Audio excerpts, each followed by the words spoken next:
can't just rub oregano on anything. This is We Have Concerns. Hi, Jeff Cannata.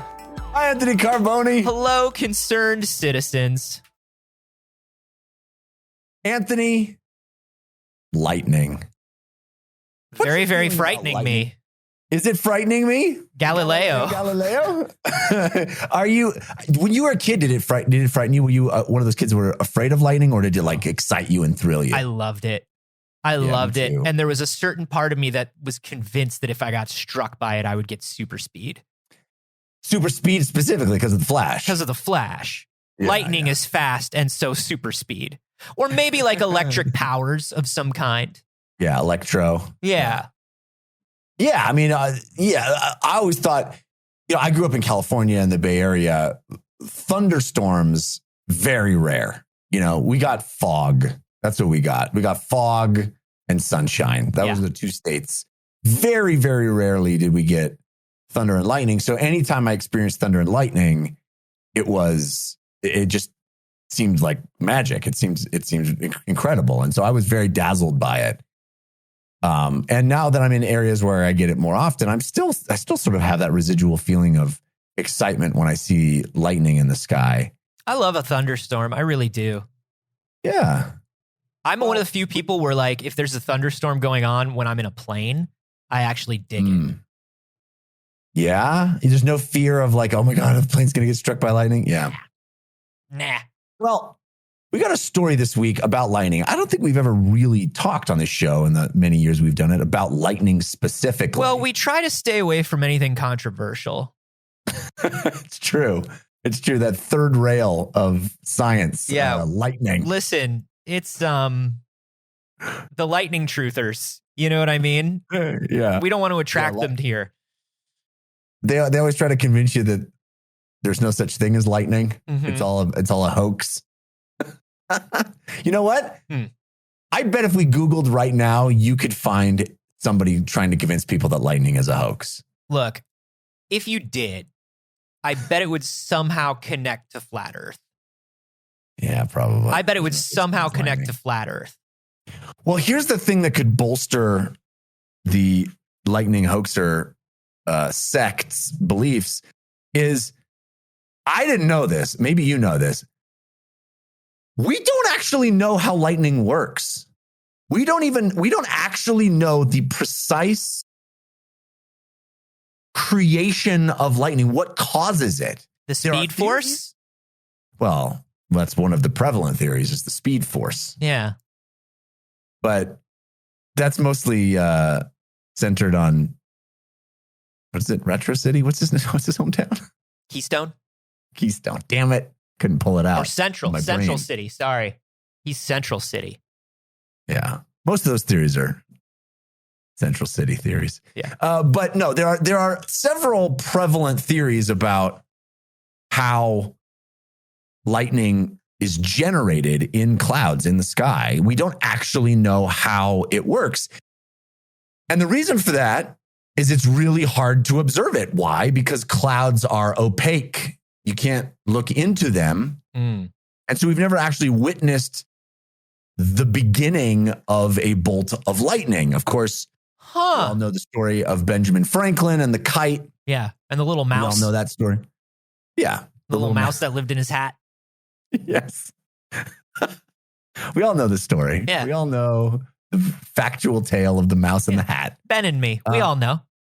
And a lot of people over decades of research have tried to get inside a cloud and watch it happen. They've, weather balloons or other things sent into a thunderstorm cloud to try to observe or measure the moment of creation, the what exact precise method creates a lightning bolt. Are we just hoping these cameras get to the right place at the right time? Well, yeah, you go up. Yes, that's part of the problem. Another part of the problem is whenever you send anything into a thunderstorm, into a cloud, a balloon or a rocket or even airplanes, they'll fly up into thunderstorms and try to, record as much data as they can. Anytime you send something into it, that thing will be a new variable. Right. Like that thing can change the cloud, or we don't know how much it affects things inside the cloud itself. Yeah. So and they could also go into the in-between time and then have to deal with Langoliers. When you go into a cloud, the problem is you can try to take video, but the Langoliers will steal your camera. They'll steal it. They'll steal your soul and your camera at the same time. Do you remember how shitty those Langoliers looked? Oh man, not good. That was like some real early out of me though. Real early television CG. But sometimes worse is scarier though. You know? Oh yeah. At least for a kid, you know? Because it sticks out more. It's like so disturbingly bad. It's wrong. It's wrong on a number of levels. Yeah. I think this is fascinating. I also, just because obviously timing, they cause a variable. Obviously, I would imagine one of the things about sending cameras and equipment up into lightning storms and extreme weather is like, I mean, is it also going to destroy the camera? Like, is it going to screw with the equipment? Like, yeah. So what is it? It's not God bowling then? It's not God bowling. That's one thing we can rule out. Although, did you know that one of the most prevalent theories is that it's the interaction of cosmic rays? Did you know that? No. We got some full-on Fantastic Four happening up there, baby. Cosmic ray interaction inside of a cloud creates lightning. This is one of the prevalent theories. The two most prevalent theories, one of them is that cosmic rays, literally particles from outer space, collide with electrons inside thunderstorms, and that strengthens the electrical field inside the cloud and causes a lightning bolt. I mean, it's funny. Like, this is the sort of thing where this is the sort of question you ask all the time as a kid, and nobody has a good answer for you. And then I think over time you just become desensitized to asking the question anymore. Because the more I consider lightning, the more I'm like, yo, lightning's really destructive. That's a lot of power. Like, I mean, where it from? Where it from? That's one of the things this article that, by the way, A. Tomlinson posted in our Discord. Thank you, A. Tomlinson. Thank you, A. Tomlinson. Solid contributor. It's one of the things that this paper talks about is there have been literal religions based around lightning.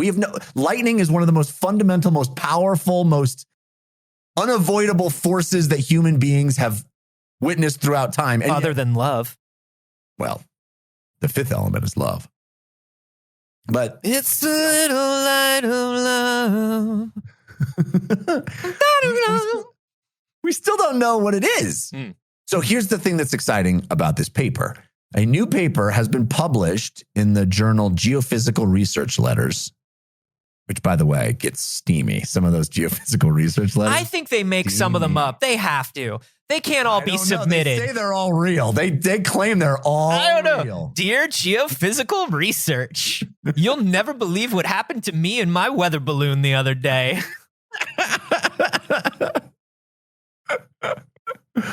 I ran into quite the updraft. I don't know, man. That stuff just doesn't happen. I know a lot of geophysicists, and they'll tell you, they're like, that stuff just doesn't happen, man. I don't know. I've heard some science. You think it's the sexiest science. You really do.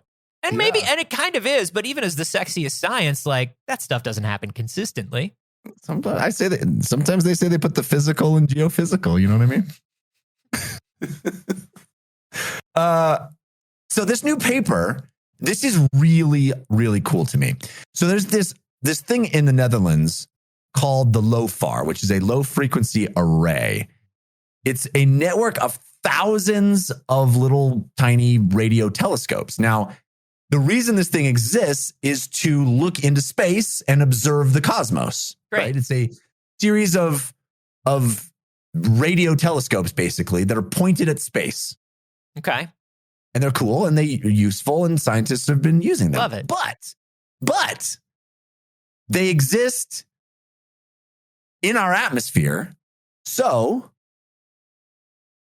when it's cloudy, they're basically useless. You don't get, when there's a huge cloud layer, you don't get to see space. Sure. It's being blocked by the clouds. So what have they been doing? Looking at the clouds. Oh, I was going to say fucking off early. No. That's what I would do. I'd be like, oh shit, clouds again. We're going to get geophysical tonight, baby. Hey. Clouds. No, they decided to just point them at the clouds and see what we see. And in 2018, they just happened to catch a massive bolt of lightning. Why have they been hiding this from us for 4 years? Well, they really didn't answer that? The data. Oh, to process they didn't the process data? the data because it's not what these things are for. Process the data. Nobody's like, let's look at the lightning. Maybe data. to process the data, send the data on to the relevant people with the relevant clearances, and then rewrite the data. You know what I'm saying? Maybe hide all of that bowling God is doing. There was a stamp that said Central City on it. I don't know what they're. It was Speed Force, but they redacted it. So they got this data, but they didn't know what to do with it because they weren't people who studied that. It just hadn't been processed until recently. Okay, they used to process it. The article doesn't go into what the processing is. I think it means that basically they're like, yeah, the telescopes were on, the LOFAR was recording, but it was a cloudy day. Let's not look at that day's data. And then somebody's like, wait, hold on a tick. Look at this. A giant ass bolt of lightning happened while we were recording. Yeah. Let's check it out. Okay. And it turns out this is the most detailed view, uncorrupted by any kind of, object going into the cloud. This is a detailed view of the initiation point of a bolt of lightning. And the coolest thing is, like, we've seen, you can have a radio telescope looking at a cloud when a bolt of lightning happens, but most of the time you'll get like a 2D image, which is interesting. And we've done that before. It's not the first time that somebody's been like, oh, radio waves can look inside clouds. But because this is an array, it is a bunch of different small telescopes that are all connected. Bullet time, lightning time. Yes. Basically lightning time. We get a video recording in 3 dimensions of the inside of a cloud at the moment a lightning bolt is created. And you can spin around the lightning bolt, and then you can put Keanu Reeves in, and he can spin around too. And the lightning bolt comes from him, and he goes. Have you seen the new one yet? Yeah, it's fine. Okay, spoilers for the new one. Skip ahead 15 seconds if you don't want any spoilers for the new one. But it's perfectly fine. Yes. How annoying is it that, like, they talk about bullet time in the context of the Matrix? Like, hate bullet time is how the audience views it. From Neo's perspective, it's not bullet time. He's just moving fast. No, he's moving fast. It's not bullet time for him. And the co-opting of there was way too much video game language in it. I couldn't with the dumbed down. And like, look, we're the first 3 like pseudo intellectual and a little up their own ass. Yes. Is that kind of what made them special? Yes. Yeah. And so when this one was just like herder video game, I was just like, okay, man. All right. Do we just not care anymore? All right, let's just move on. But this thing, 15 seconds of Matrix review. You're welcome. Anyway, but yes, this basically creates a video recording in 3 dimensions of the initiation point of a lightning bolt. Now, and we've literally, as human beings, never seen this before. Now, I'm looking at the LOFAR data here. I looked up the measurements, and look, this is very cool. I want you all, as you look at this, to dial down your expectation for what this looks like, because what I'm looking at is a 3D turnaround of data points, which is probably the most useful thing that they got. It's not like just a picture of lightning that's really clean and really clear. And this is them 3D mapping the data of the lightning to see what happened. Yes. So the coolest part isn't the image. It's the information that we get from the image, right? It's the fact that we now actually have a pretty clear indication of what causes a lightning bolt to shoot from the sky. Can I tell you that the reason why I felt like I had to say that, particularly right now, is we just got that video from NASA of the solar probe, of the probe going into the sun. And it looks exactly the way you think it would, like where there are all these streaks of like light and heat and like, and you can like, you know, there's no noise in it, but you can like add your own noise and it's like, and it's like an amazing video that goes like so fast and so cool. And it's like spinning. Look, that's your sizzle, baby. That's your sizzle. What we're saying here is this is steak. We got real data. Yeah. Yeah. And it points scientists toward a working theory of how, for the first time, of how lightning is initiated inside a thundercloud. It is bowling, but it's not God. It's not God bowling at all. Okay. It's God playing lawn darts. Dangerous. Dangerous. No. Put out an eye. There are clusters of ice crystals that are forming inside a cloud. They start colliding, bashing into one another. Okay. And they sharpen, they become needle shaped. Yes. And in that collision, some of their electrons break off. Yes. Which creates these shards, these tiny, tiny microscopic ice shards, charged one end positively and the other negatively. Whoa. The positive end draws electrons from molecules all around it in the air, right? Yeah. And it keeps doing that. It pulls more and more electrons from air molecules farther and farther away from it. And that creates what they call streamers of basically ionized air. So that like they kind of shoot off from the end of the tip of the ice crystal. Yes, like the animation of a car ignition from the beginning of a Fast and Furious movie. Yes. Yeah. Yes. Tiny Vin Diesels are driving lightning cars. That's how you could think of this. And that's how I do think of it now, regardless of whatever you say next. So they call these things streamers. These ribbons of ionized air. Mm-hmm. And there are more and more and more of them.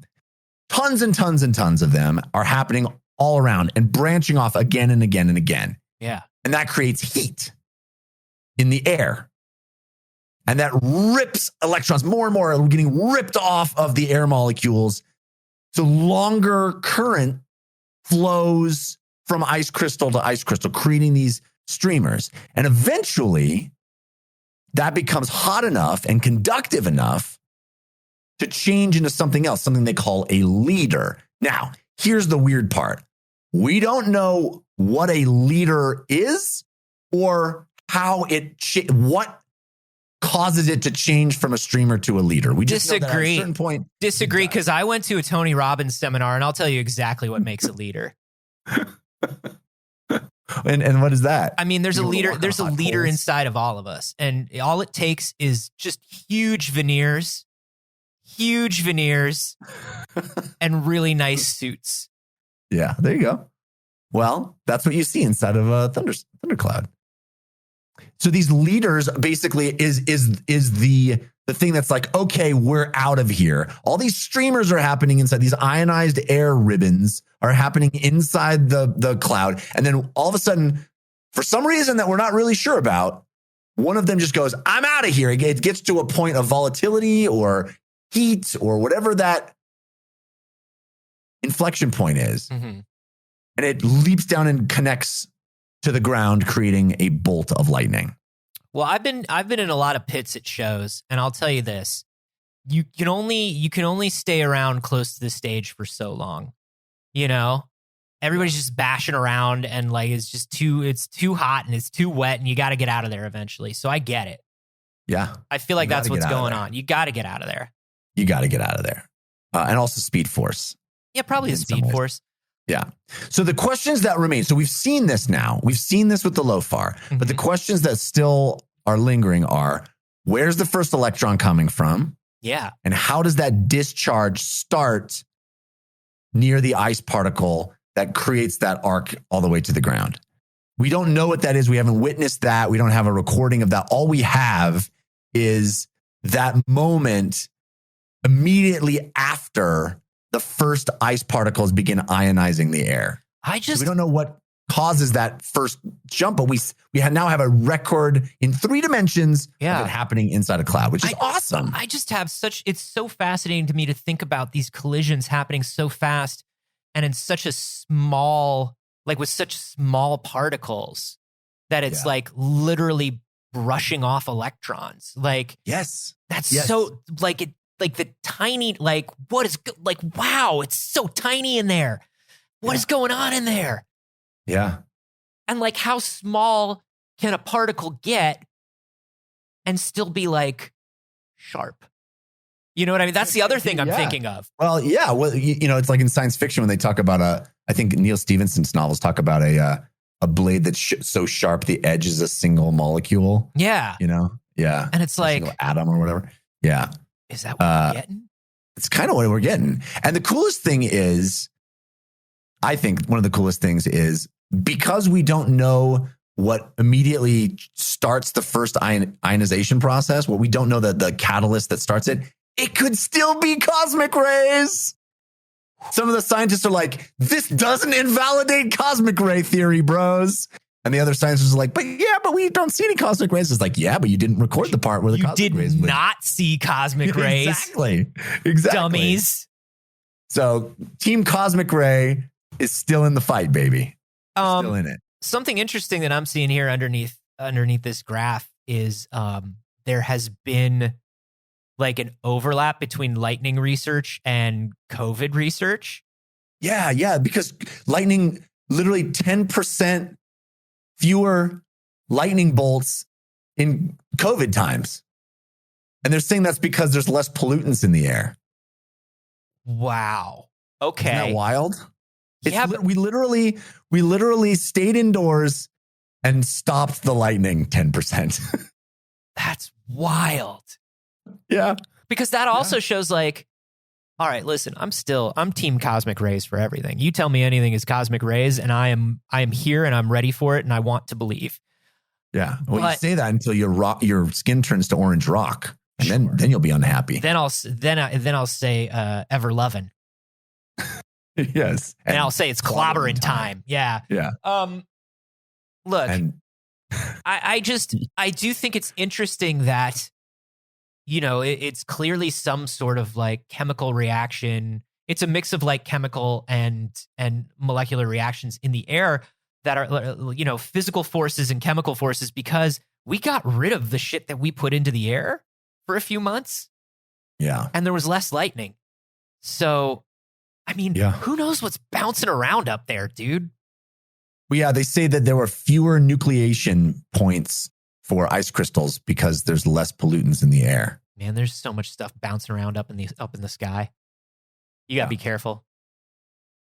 That's why, post-apocalypse, when the pollutants blot out the sun, there'll be constant lightning storms. It'll just be lightning storm after lightning storm in the orange haze that is our atmosphere. Right. And we'll be batteries, but like it won't be as interesting an idea as it was when we first came up with it. Yeah. And like we'll be in a simulation, but like all of our ideas about the simulation are kind of like well tread at this point. Yeah. It's going to be a very boring post-apocalypse is what I'm saying. But it's perfect, but perfectly fine. Perfectly fine. Really well made from a technical standpoint. I mean, the action won't be as good. No, God, no. How could it be? This is cool. It's so fascinating. It's like, it's something so primal. And I love that, like, we still are just like, what? Like, we're just now figuring it out. Like, I honestly, you said it, at the very beginning, which is, it's one of those questions that every kid asks their parents, like, where does lightning come from? And I remember my dad, I think, giving me some kind of answer that he probably pulled out of his ass, that was like, friction in the clouds. Yeah. Or clouds bumping into one another or something like that, or, God bowling or whatever he said. Some dumb but bullshit. I think it's wild that we didn't actually really know. Yeah. And we also had been trying to record it and hadn't been able to. And then the way that we actually do record it is a complete accident or a complete, non-intentional way of doing it. It's like, oh, there just happened to be that day where this array that was not even looking at this happened to see it. And then somebody was like, well, maybe we should take a look at this. And it's completely revolutionizing what we know about lightning. That's amazing. That's crazy, man. I love that. I love that very much. Hey, thanks to A. Tomlinson, by the way, for sending that in. You can check out the Discord as well if you so choose. All you got to do is support us over on Patreon. Just head over to patreon.com/wehaveconcerns. And for $1 or more a month, you get access to the Discord, which is full of absolutely wonderful people talking about absolutely wonderful things.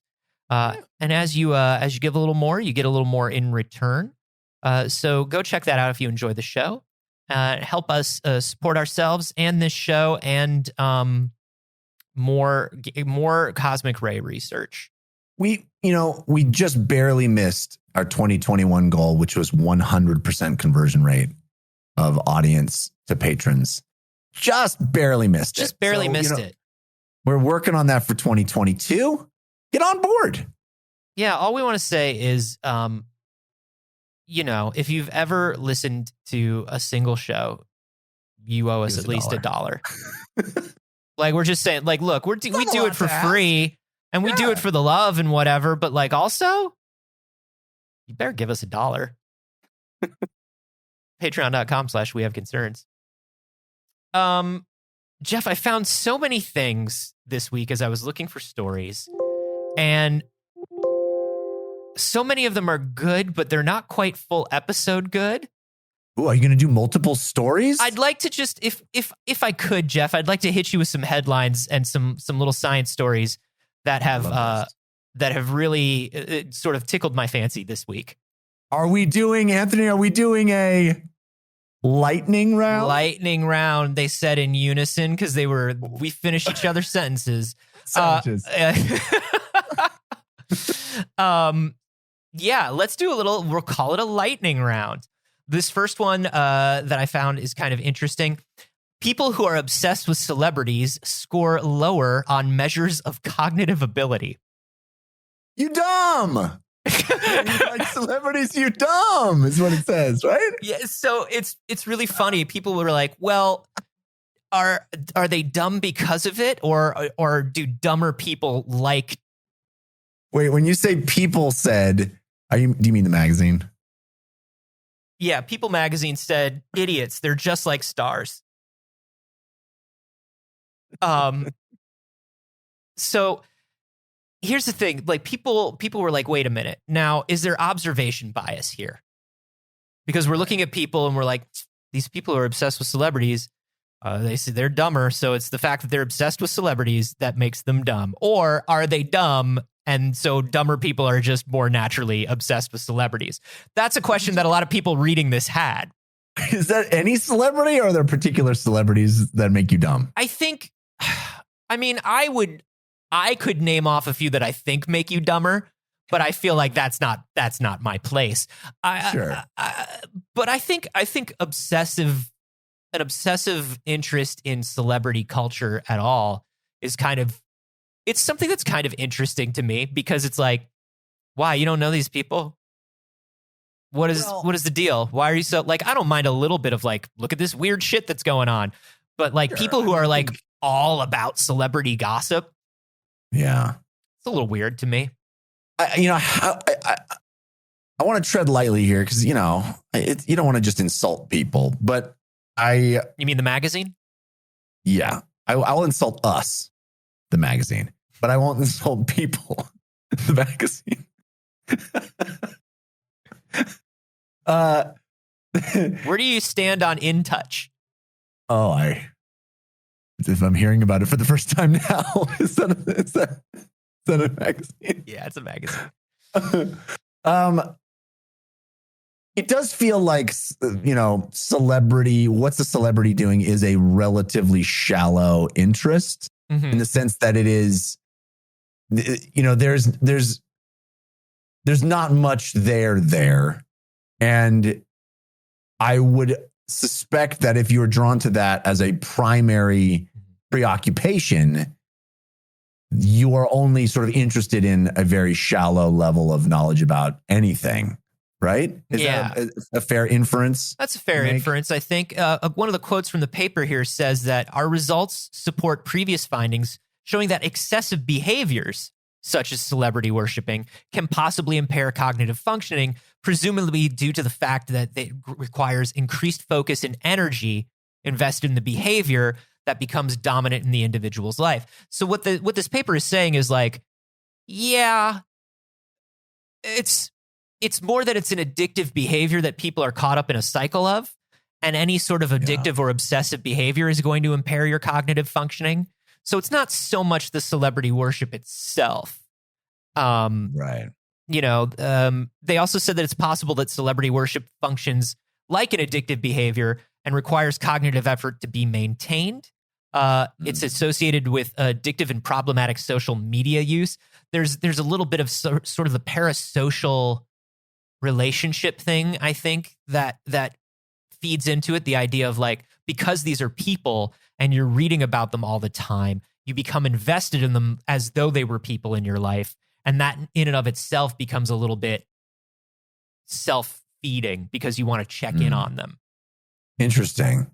Yeah, it's hard for me to, I think my intuition on it is maybe flawed, is that people don't, my intuition was that people don't think of them as just other humans, that they've elevated them in some way to being beyond a human being, beyond they can't be related to in any kind of normal way. They have to be idolized and romanticized. Yeah, stan culture. Yeah. Stan culture, where it's just like, maybe every part of your online persona is based around this person or something. Yeah, I get it. And I think, I don't know, maybe you and I are particularly, averse to this thinking simply for living in Los Angeles and, kind of bumping into quote unquote celebrities all the time. And you kind of get this, you kind of realize, and being in entertainment field, you realize they're just people. Yeah. I saw Tom Hanks punch a dog just like anyone else would. He just punched that dog. I mean, it was Hooch. And Hooch deserved it. You see, the Disney Plus series, Turner and Hooch, is actually a remake of a film starring Tom Hanks. Kids Ask Your Parents. Kids Ask Your Parents. About the scary CG man from the Polar Express and what he did in the 80s. I didn't see Tom Hanks punch a dog. I saw Chet Hanks punch a dog. That's not true either. But regardless, you are obsessed with celebrity culture. We've established that. I love celebrity culture. Can't get enough celebrities. I'm a little obsessed with the Spider Boys right now. All the three Spider-Mans. Which is your favorite Spider-Man? Garfield. It's also my favorite cat. Lasagna, I mean. Yeah. I messed that up. Yeah, he's the dreamiest. He's certainly the dreamiest. He's my favorite. I think he was underutilized, and I think he's very good. There's certainly a Garfield-essence happening, I think. And it's well deserved. Yeah. It's well deserved. I agree. This next one that I found. Researchers at Northwestern have developed an injectable therapy based on nanofibers that has enabled paralyzed mice with severe spinal cord injuries to regain their ability to walk. Well, first of all, we're paralyzing a lot of mice. Yep. My first takeaway. Yep. My first takeaway is we're snapping a lot of mice spines. We are snapping so many mice spines. I feel so bad because, Jeff, one of the reasons I wanted to bring this up, one of the top comments on this is some poor guy going, how did they find mice with severe how did they find that many mice with severe spinal cord injuries? Oh, our sad, poor little What a sweet summer child. Yes. Oh, I wish I could still live in the world that this guy lives in. I bet he is obsessed with celebrity culture.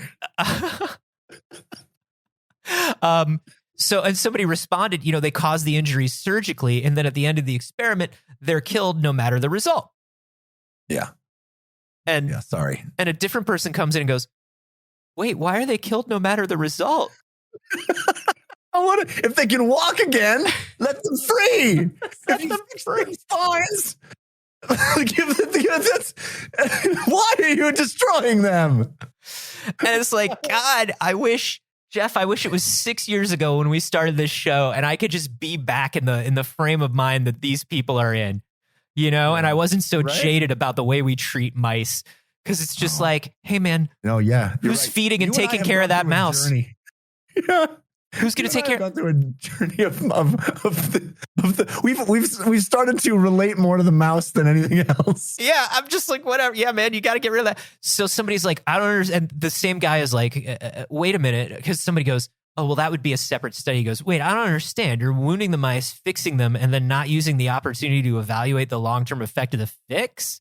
And somebody had to explain to him. It's like, look, man, you get a grant for one study. 2 studies, man. That's 2 studies. That's 2 studies. Bro. And if there's no money for the second study, we don't have a methodology for this. We're thrilled the first study worked. Buddy, we haven't even started working on that second study, bro. We injected these peptides that have nanofibers and we fused a spine back together. We get fucking paper to write. We get to snap a few celebratory mice. You know what I mean? Let us have this. Mice all night long, baby. And that's the thing is like I was like, oh, we should talk about this because it's really cool. And I was just like, no, actually, I know the only thing that Jeff and I will have to say about this. That's so true. You're so right. 6 years ago, we would have talked about this study at length. And now the first thing we're like, let's talk about that. Those mice and the fucking horror show that is their lives. Yo, we just murdered a lot of mice. We injured and then murdered a lot of mice. And we gave some of them hope before we murdered them. That is the graph of the We Have Concerns experience. I just imagine people who are sort of newish listeners listening to us cackling with glee right now. Y'all don't get it, but like go back and like get a couple hundo episodes in and you'll know. Yeah. You'll be where we are. Mm. Excited about the results of the study, though. Oh, listen. Very promising. Huge implications, medical research, yada, yada, yada. We snapped some mice.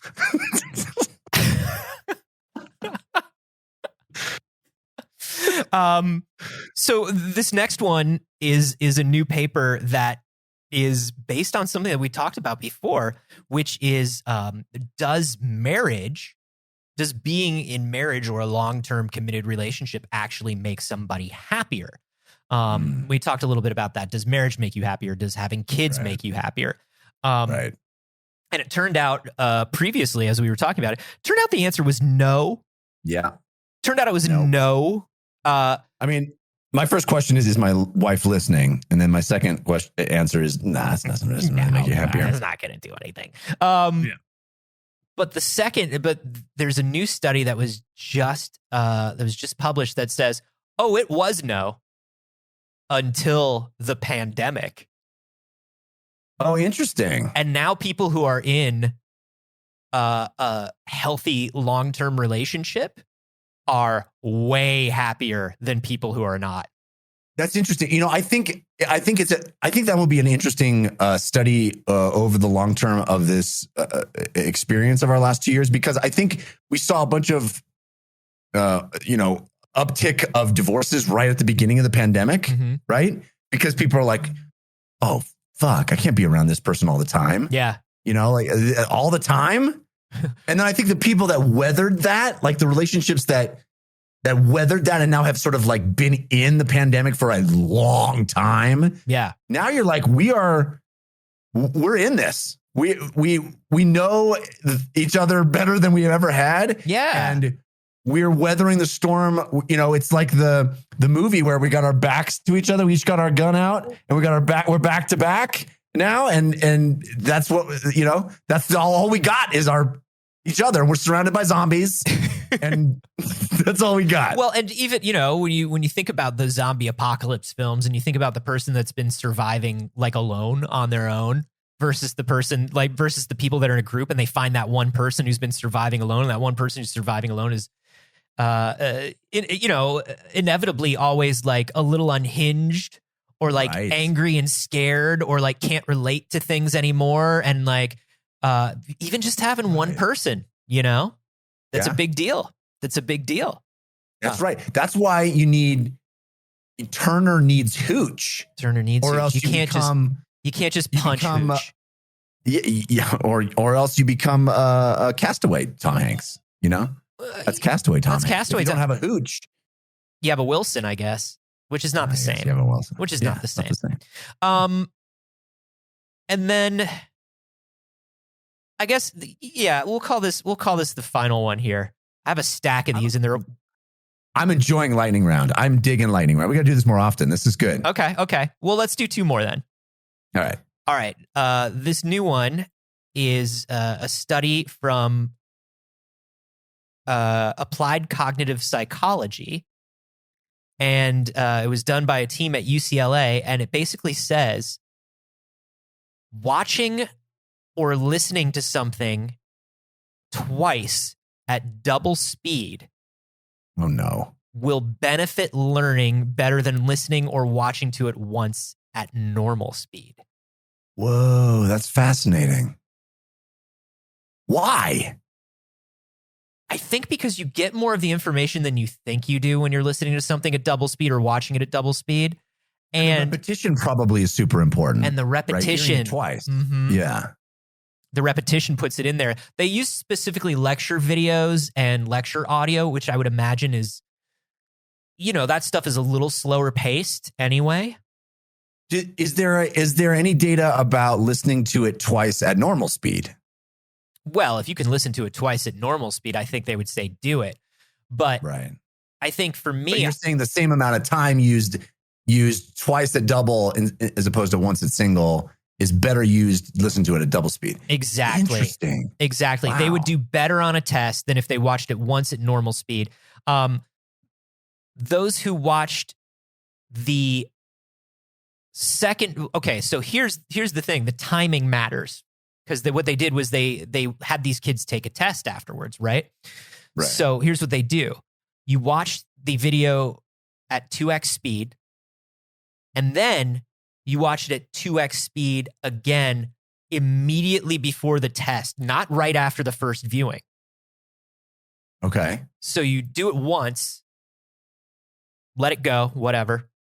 Right. Go about your day. And then a week later, you take the test, listen to it again, and you'll do better than somebody who just listened to it once at normal speed before the test. Huh. But is that just sort of like a cramming method, or do you actually retain the information? So that's the trick, right? That's the trick is does it actually help you retain? And what people who were part of the study said is they really felt a lot better watching it first at normal speed and then the second time at double time. Oh, interesting. Which is, you know, it's sort of outside. This was a study more about like if you only have a certain amount of time to study. Yeah.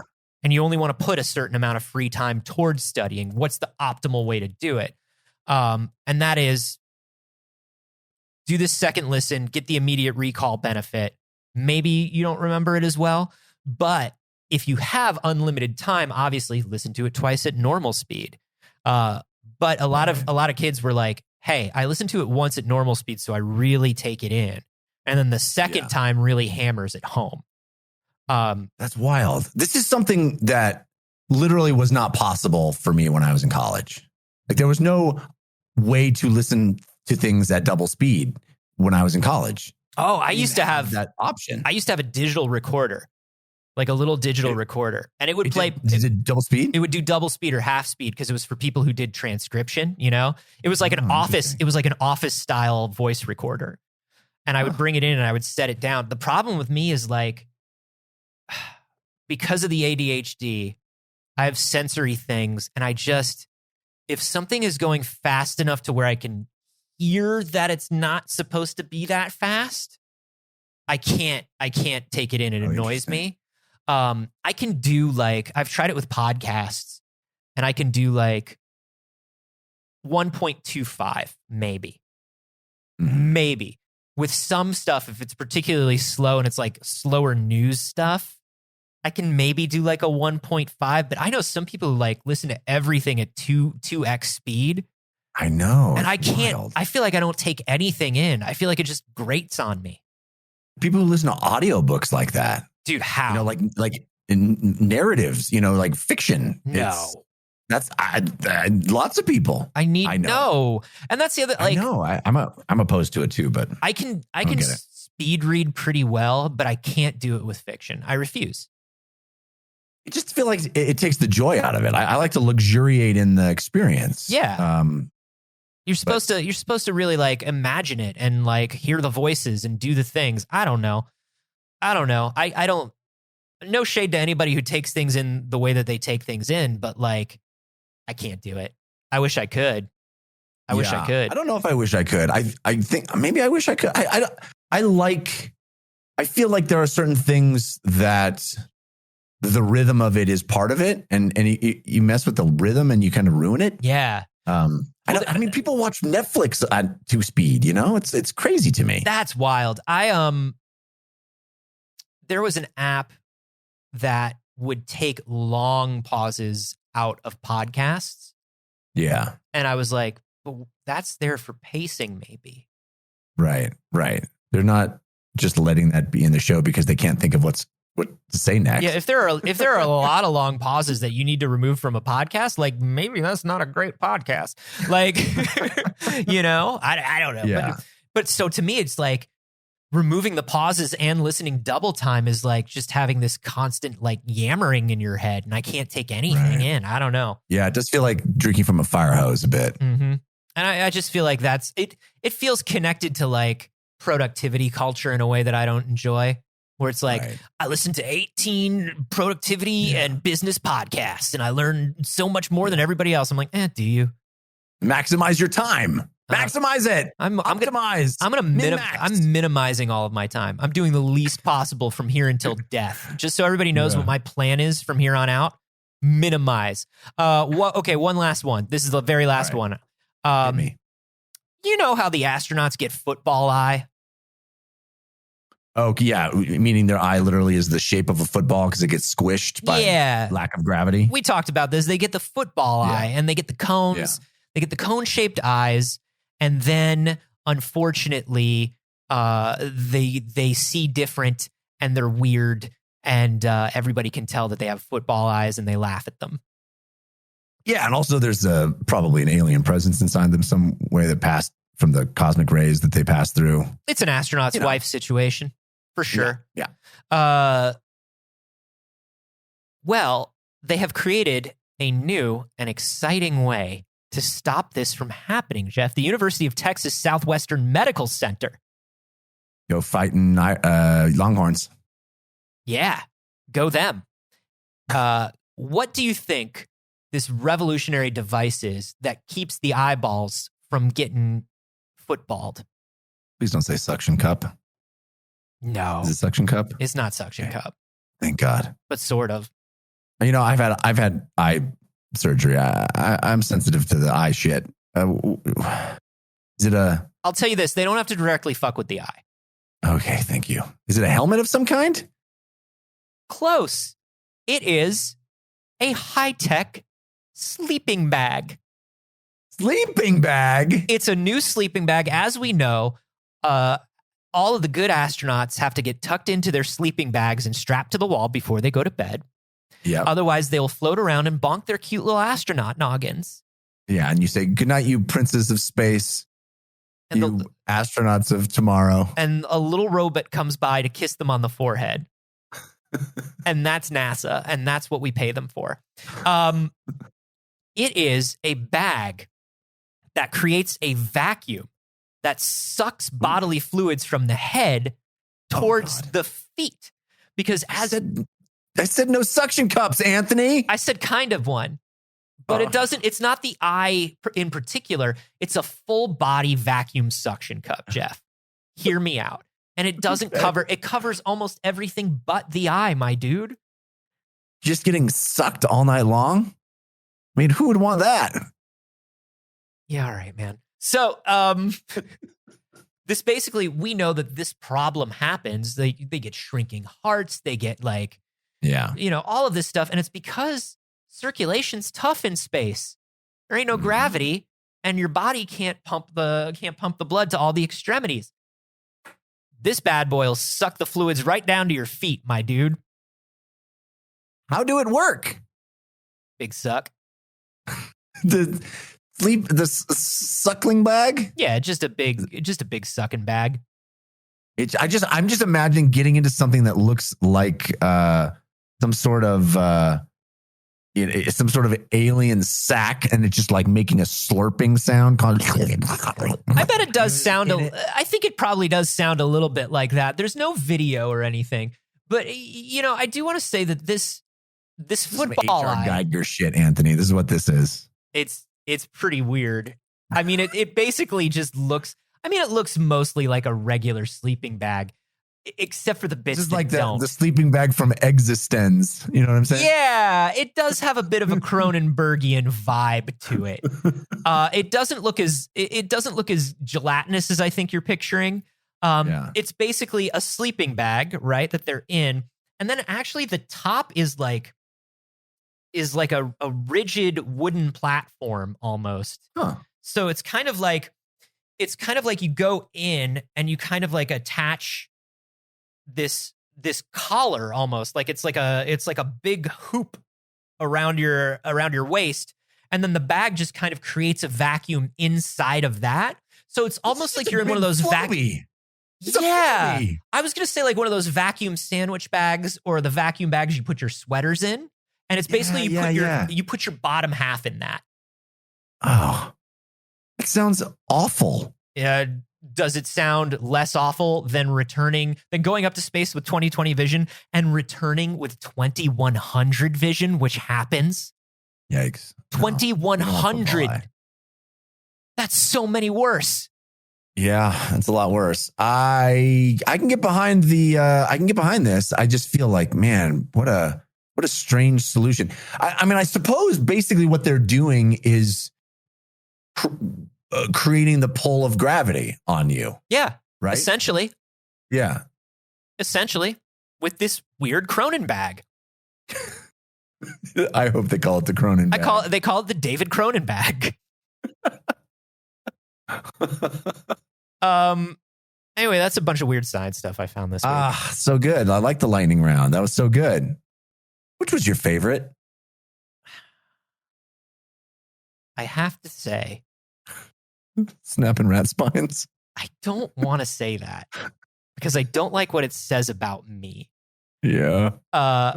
It did unfortunately make me laugh in a way that I do not enjoy about myself, and I'm going to have to look into that. Sure. I'm going to have to look into that.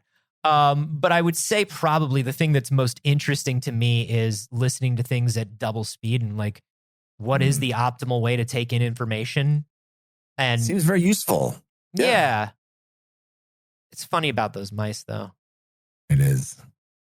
Poor mice. Poor mice. You have to laugh because if you don't, you'll cackle, and that's even weirder. It's worse. Yeah. Yeah. Hey, everybody, thank you so much for listening. Remember to check out the Patreon, patreon.com/wehaveconcerns. We're in a new year, baby. Yeah. It's all happening. $1. Just give us $1. We can do it. Patreon.com/wehaveconcerns.